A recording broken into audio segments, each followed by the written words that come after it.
Moi, je me suis précipité hors du bâtiment imposant, le cliquetis de mes talons contre le trottoir. Je jette un coup d'œil à mon poignet, mon cœur s'enfonce en lisant l'heure sur ma montre en argent étincelant. Bon sang, soupirai-je, avec une note de panique dans la voix. Je suis à court de temps.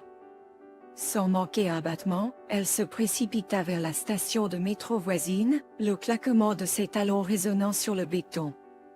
La journée s'échappait plus vite qu'elle ne l'avait prévu, et elle était en retard pour un événement important dans sa vie. Ce n'était pas un dîner ordinaire, c'était son premier repas avec les parents de Louis, un jalon important dans leur relation. Chaque seconde comptait, et elle ne pouvait qu'espérer qu'elle ne serait pas en retard. Lexi et Louis avaient pris une décision cruciale dans leur relation. Ils voulaient se marier le plus tôt possible. Ils avaient essayé de vivre indépendamment, en gardant leur vie séparée, mais cela s'était avéré infructueux. La distance entre eux n'avait fait qu'accentuer leur désir l'un pour l'autre. Il était devenu clair que s'ils devaient devenir un couple engagé, partageant leur vie quotidienne, la seule étape raisonnable était de sceller leur union par le mariage. Cette unification ne leur rapprocherait pas seulement physiquement, mais symboliserait également leur engagement sincère envers un avenir partagé. Lexi, cependant, avait été un peu moins enthousiaste à l'idée du mariage. Pour elle, le mariage n'était pas une condition préalable pour être ensemble. Ce n'était pas une exigence fondamentale pour elle. Elle croyait en leur lien et pensait que leur engagement l'un envers l'autre pouvait durer sans besoin d'une cérémonie formelle ou d'un certificat signé. Mais, Louis croyait fermement au caractère sacré du mariage. Il avait hâte de proclamer leur amour au monde et voulait qu'il n'y ait aucun secret sur l'identité de sa femme. Il n'avait pas envie de cacher le fait qu'il était marié. Bien au contraire, en fait. Il voulait que tout le monde sache qu'il avait le privilège d'être marié à une femme merveilleuse comme Lexi. Il voulait annoncer au monde qu'il était l'époux d'une femme incroyable, belle. Son enthousiasme était aussi clair que le jour, brillant aussi intensément que son amour pour Lexi. Honnêtement, je ne doute pas que mes parents seraient complètement satisfaits de qui que ce soit avec qui je choisirais d'être. Ils préféreraient faire le choix eux-mêmes, mais toute relation qu'ils organiseraient probablement ne durerait pas très longtemps. Donc, ont-ils déjà choisi un partenaire pour toi? Absolument pas, chérie. Pour te dire la vérité, je n'ai aucune idée de ce qu'ils manigancent, ni je ne suis intéressé. Mon père me connaît très bien. Si nous sommes en désaccord, je n'hésiterai pas à partir. Je ne dépends pas de leur argent. Je ne désire pas leurs privilèges. Ils peuvent croire que je ferai ce qu'ils disent, mais ils ont une surprise qui les attend. Je ne dépends pas de leur argent. Je ne désire pas leurs privilèges. Ils peuvent croire que je ferai ce qu'ils disent, mais ils ont une surprise qui les attend. Ils croient que je ferai n'importe quoi pour leur richesse, mais je suis déterminé à gagner mon propre avenir.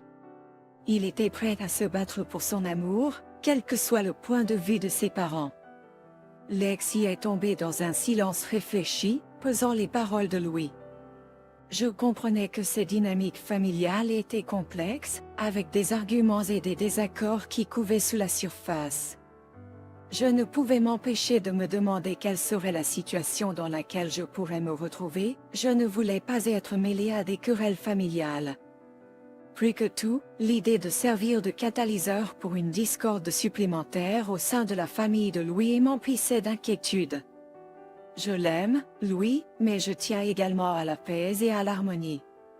En réfléchissant à mon avenir, je savais que je devrais avancer prudemment, équilibrant ma relation avec Louise et mes interactions avec sa famille. Louis, mon chéri, Lexi commença avec prudence, sa voix remplie de véritables préoccupations. S'il te plaît, ne te méprends pas sur moi. Je comprends l'importance de la famille, mais je ne veux vraiment pas devenir la source de tension entre toi et tes parents. Louis se tourna vers Lexi, regardant profondément dans ses yeux. Il lui offrit un sourire chaleureux, compréhensif et l'enlaça affectueusement. Tu ne seras pas la cause de mes problèmes, l'assura-t-il, sa voix remplie de conviction ferme. Si des tensions existent entre mes parents et moi, elles découlent de leurs attitudes élitistes, pas de toi. Je ne sais pas ce qui leur arrive ces temps-ci, c'est comme s'ils régressaient mentalement à l'ère médiévale. Et ce n'est pas seulement eux, les gens se comportent bizarrement ces jours-ci. Il semble que plus ils acquièrent de richesses, plus ils deviennent excentriques. Ces paroles m'apportèrent un certain réconfort, confirmant qu'il était conscient des attitudes particulières de sa famille et qu'il était prêt à y faire face. Il voulait s'assurer que je savais que je n'étais pas la cause du problème. La première rencontre était un pur hasard. Il se trouvait sur les stands animés d'un match de football, absorbé par le spectacle captivant. Chacun des deux soutenait passionnément l'une des équipes rivales qui s'affrontaient sur le terrain. Le hasard a voulu que ces deux fervents supporters d'équipes rivales de longue date se retrouvent côte à côte, leurs sièges coïncidant étrangement. Leurs encouragements passionnés et leurs plaisanteries bon enfant allaient inaugurer le premier chapitre de leur romance inattendue. Tandis que le match progressait, la ferveur des supporters s'intensifiait.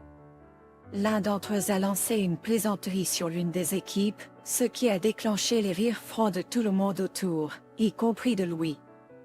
Toutefois, l'expression sérieuse de Lexi indiquait clairement qu'elle soutenait l'équipe qui faisait l'objet de la plaisanterie. C'est alors que Louis, incapable de résister à la tentation, a commencé à taquiner Lexi. Ses plaisanteries et ses moqueries gentilles à l'égard de son équipe ont ajouté une touche de légèreté à leur rencontre. Malgré leurs allégeances opposées, les plaisanteries entre eux ont commencé à tisser les premiers fils de leur lien. Leurs interactions ont d'abord été amicales, mais elles se sont rapidement transformées en une discussion animée, leurs voix se sont élevées au-dessus des acclamations de la foule alors qu'ils défendaient passionnément leurs équipes. Ils ont continué à s'échanger des arguments sur les mérites de leurs joueurs préférés et à critiquer les autres, mais au fur et à mesure, leur premier mécontentement a laissé place à un amusement grandissant. Peu de temps après, ils riaient ensemble, leur attention étant détournée du match en cours. La rivalité footballistique tendue s'est estompée dans l'arrière-plan, remplacée par la camaraderie qu'ils n'avaient pas prévu de trouver. Reconnaissant le lien, Louis a proposé de se rendre dans un endroit plus calme où ils pourraient poursuivre leur conversation sans le bruit de la foule. Ils ont quitté les gradins bruyants, concentrant maintenant leur attention l'un sur l'autre, plutôt que sur le match qu'ils étaient venus initialement voir. Lexi venait d'une famille modeste, une famille qui faisait preuve de frugalité et qui était satisfaite de son mode de vie simple. Son père, Daniel, aimait profondément sa fille. Bien que leur famille ne fût pas dans le besoin, elle ne jouissait pas des avantages de la richesse. Il menait une vie simple, faisant le meilleur usage de ce qu'il avait. L'un des rares cadeaux que Daniel pouvait offrir à sa fille bien-aimée était un cours d'autodéfense. Il s'est inscrit elle dans des cours de karaté.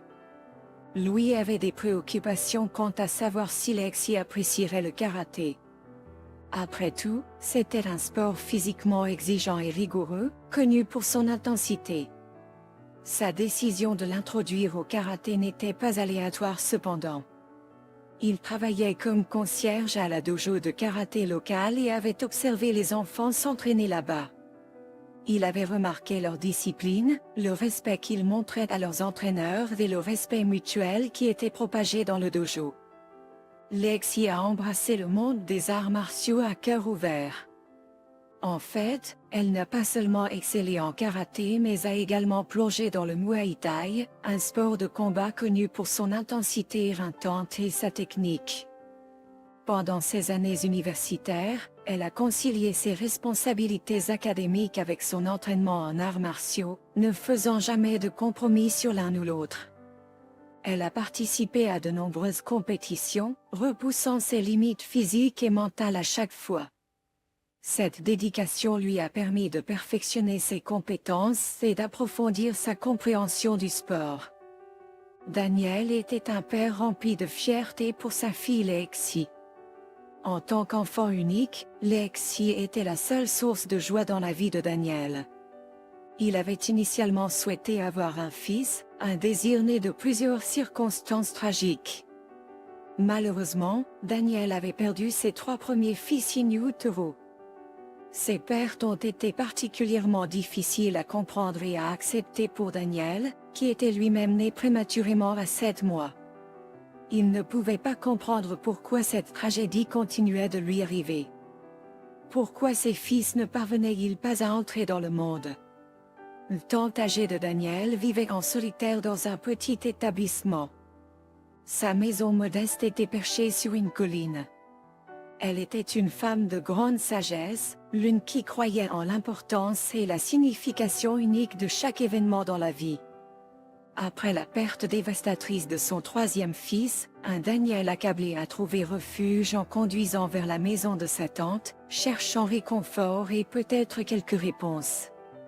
En chemin, il a acheté une bouteille de whisky, envisageant l'option de noyer son chagrin dans sa teneur puissante. Cependant, il a décidé de s'abstenir de boire jusqu'à ce qu'il ait parlé à sa tante. Tout au long de sa vie, il avait souvent cherché son conseil pendant les périodes de crise, appréciant sa sagesse et ses perspicacités. Après lui avoir confié son chagrin, elle l'a réconforté avec sa voix apaisante et lui a offert une nouvelle perspective sur sa perte.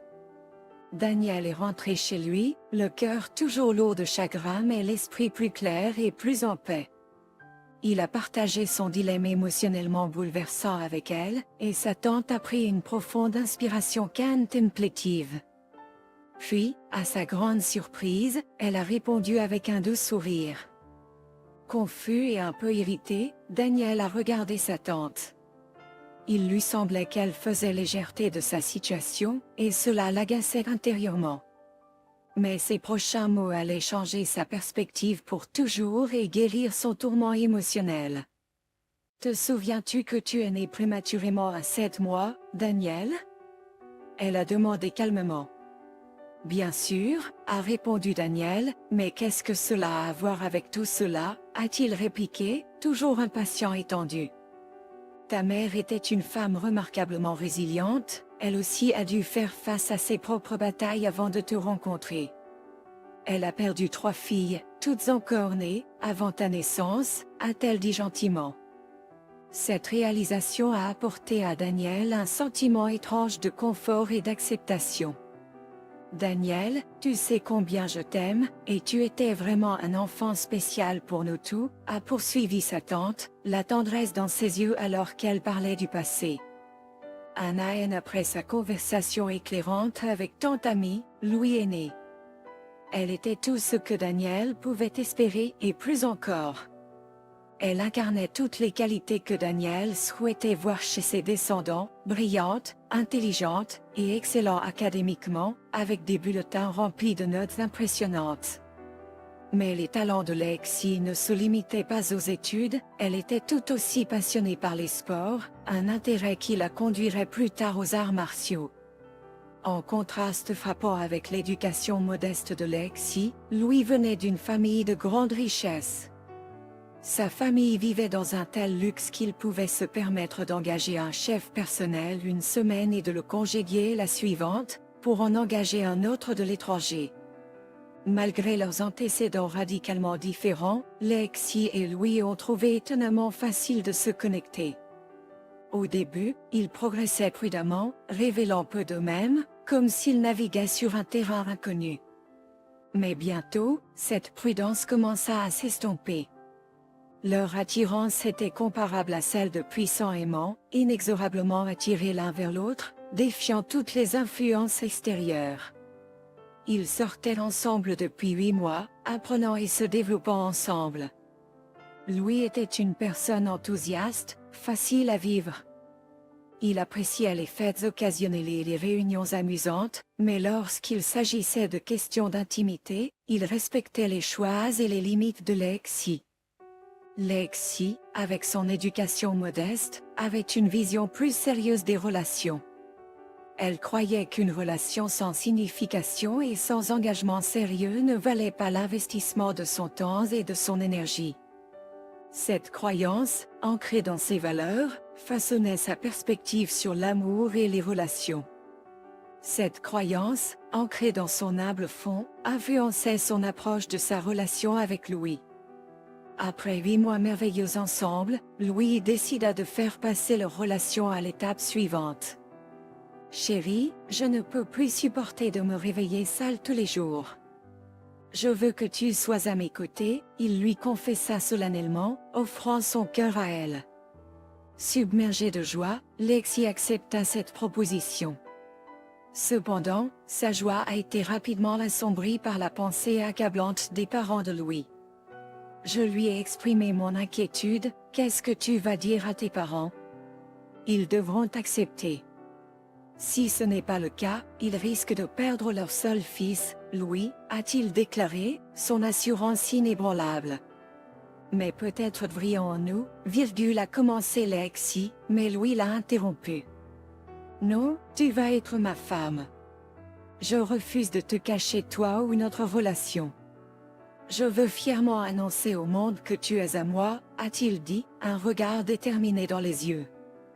Lexi a hoché la tête, ses inquiétudes commençant à s'estomper.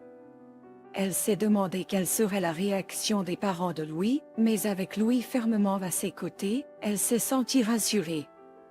Lentement, elle a commencé à se calmer, réalisant qu'elle avait peut-être inutilement cédé à l'inquiétude.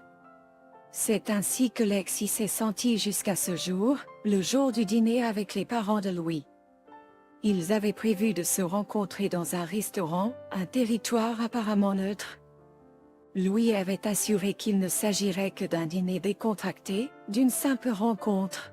« Tu vas juste rencontrer mes parents et avoir une conversation amicale », avait-il dit, tentant de la rassurer. Cependant, Lexi n'a pas pu se débarrasser de ce sentiment que l'on allait l'examiner de près, la mettre sous un microscope métaphorique. Cette idée l'emplissait d'un sentiment d'inconfort, d'une anticipation nerveuse qui fermentait dans le creux de son estomac. Malgré les paroles réconfortantes de Louis, elle ne pouvait s'empêcher de se sentir comme si elle s'apprêtait à passer un examen important où elle serait jugée et évaluée. Se précipitant dans son appartement, Lexi a regardé l'horloge. Elle disposait encore de 2 heures avant le dîner, mais le restaurant se trouvait de l'autre côté de la ville, ce qui la faisait se sentir pressée par le temps. Dans son état pressé, elle tentait d'appliquer son eyeliner d'une main tout en essayant de fermer sa robe d'une seule main. Malheureusement, elle n'avait pas beaucoup de succès dans l'une ou l'autre des tâches. Un coup de baguette de mascara maladroit a laissé son œil se rougir, et ses tentatives répétées pour forcer la fermeture éclair récalcitrante ont entraîné sa rupture. S'arrêtant brusquement, Lexi a pris une profonde inspiration.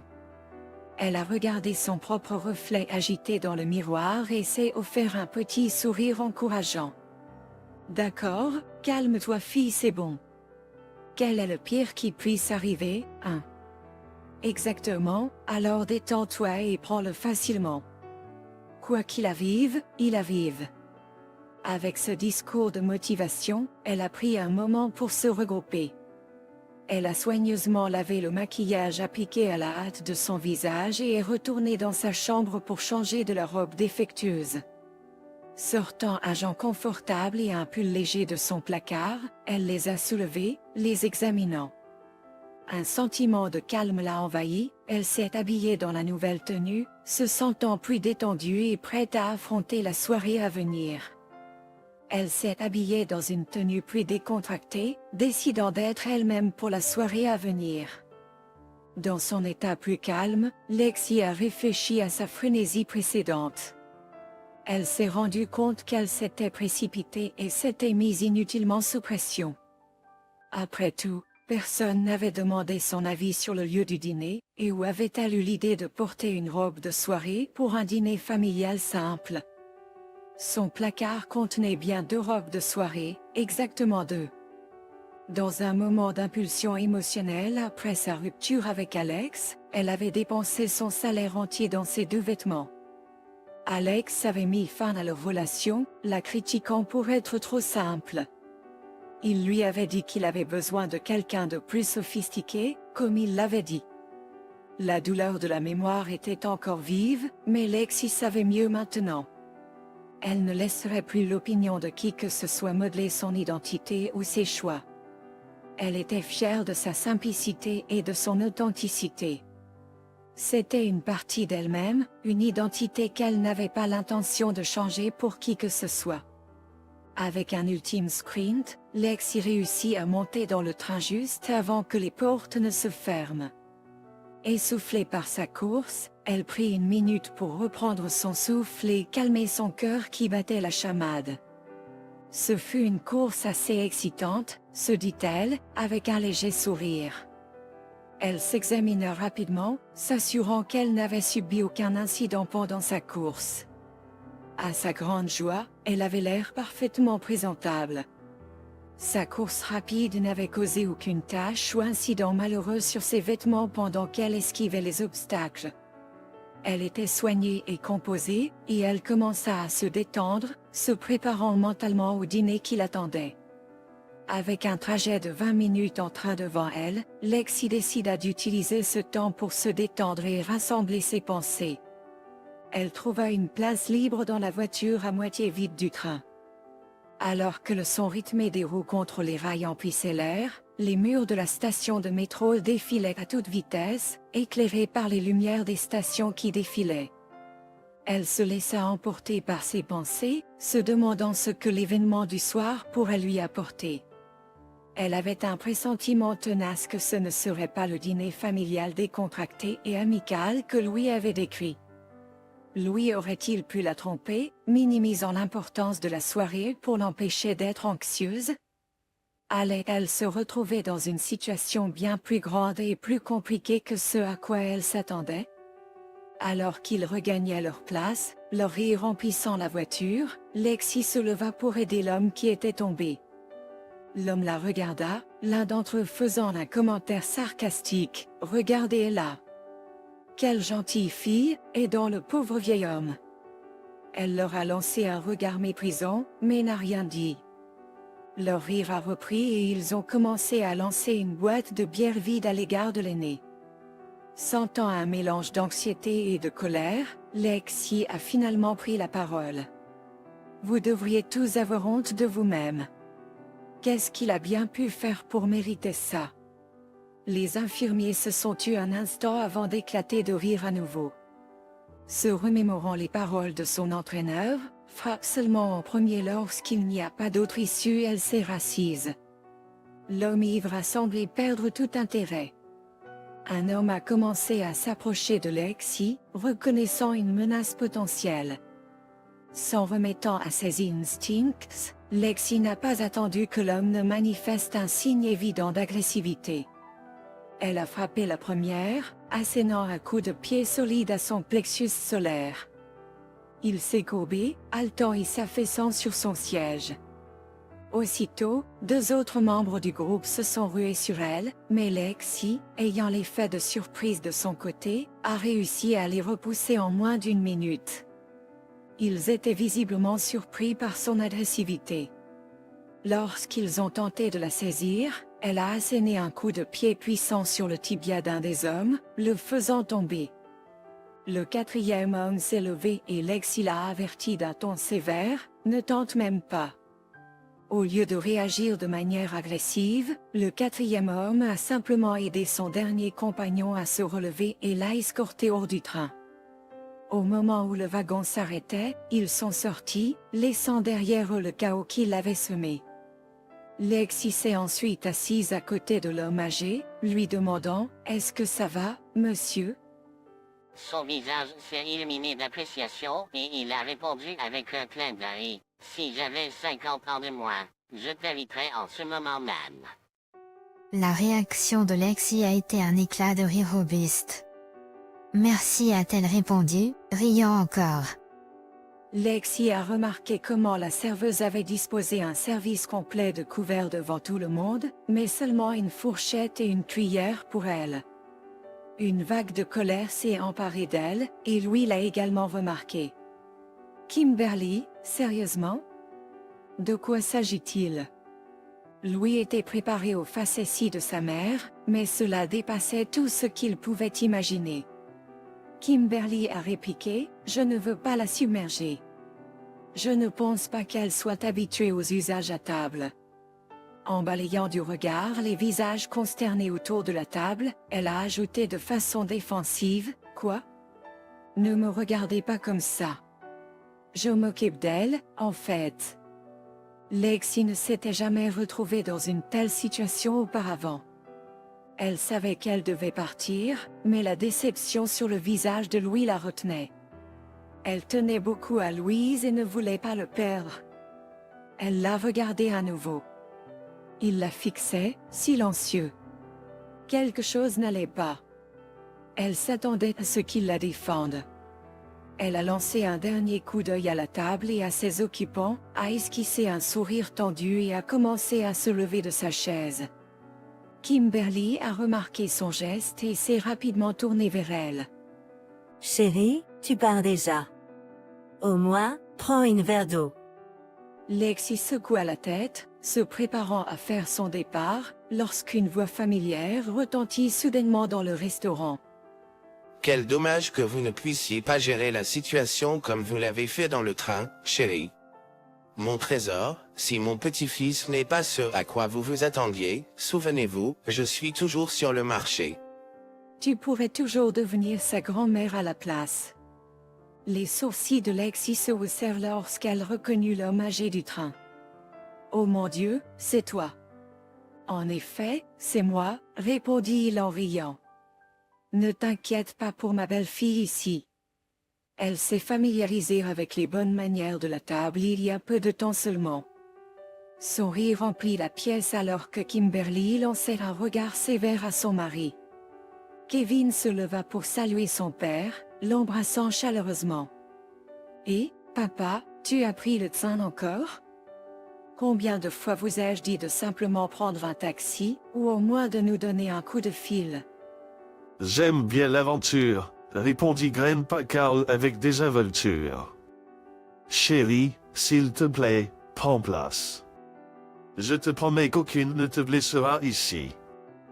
Pendant que mon petit-fils est occupé à calculer la bonne chose à dire, je te promets de te protéger de cette charmante dame, dit-il, les yeux pleins de malice. Elle avait espéré désespérément que son père incontrôlable ne ferait pas d'apparition aujourd'hui. Ses commentaires acerbes avaient un dos pour l'affaiblir, ce qu'elle détestait profondément.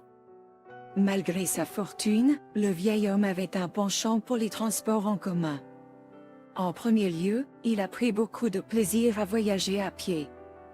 Il conservait toujours la propriété des entreprises qu'il avait patiemment construites au fil des années.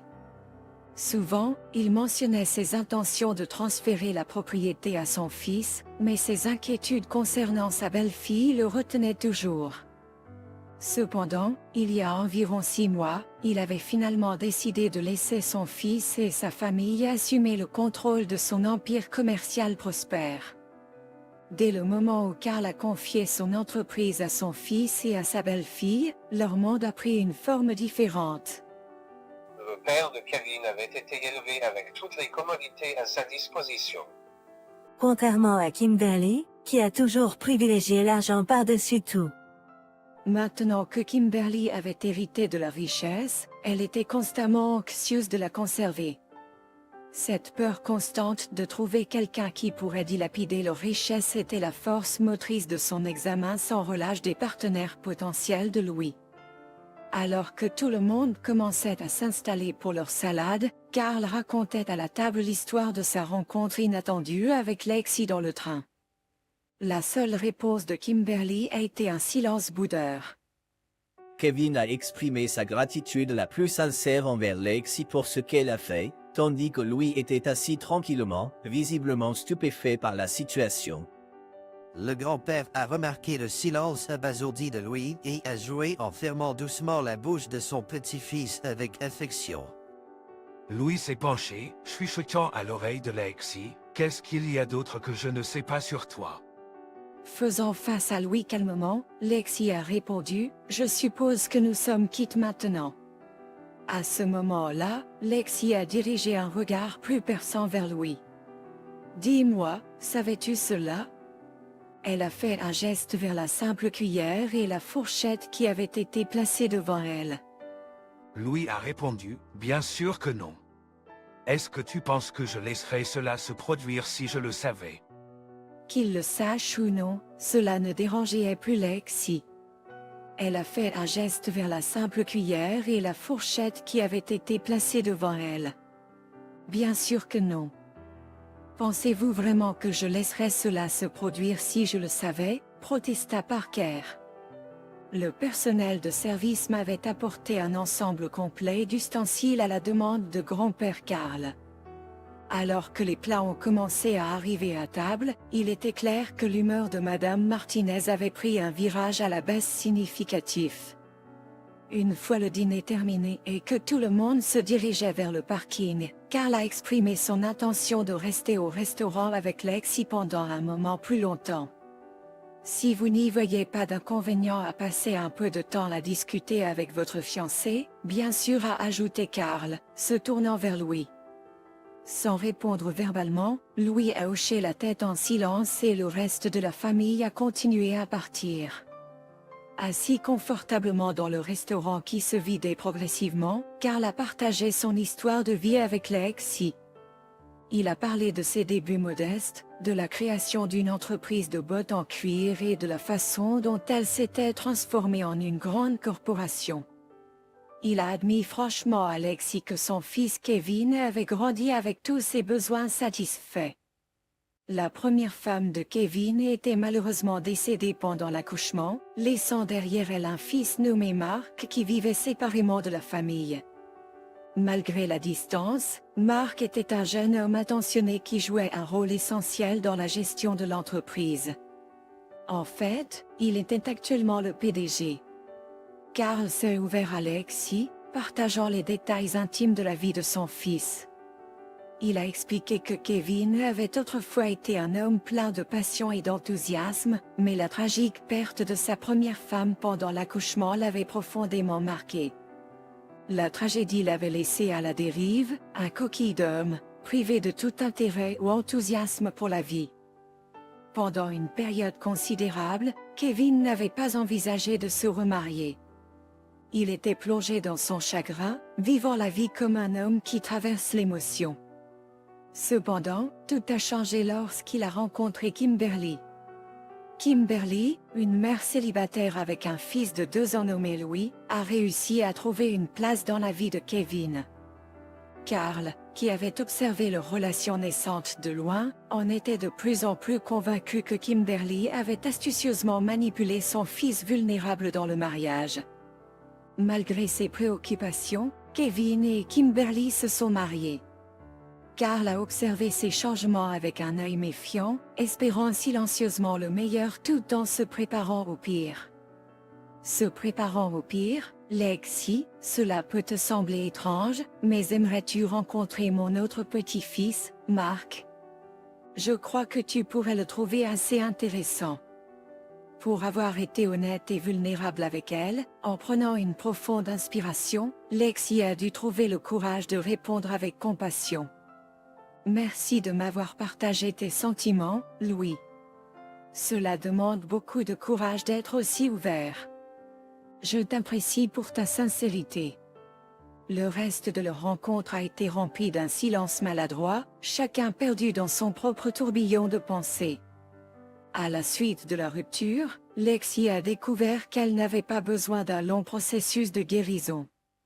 Elle a réalisé que Louis l'avait utilisé comme un moyen d'explorer ses propres insécurités et désirs de croissance personnelle.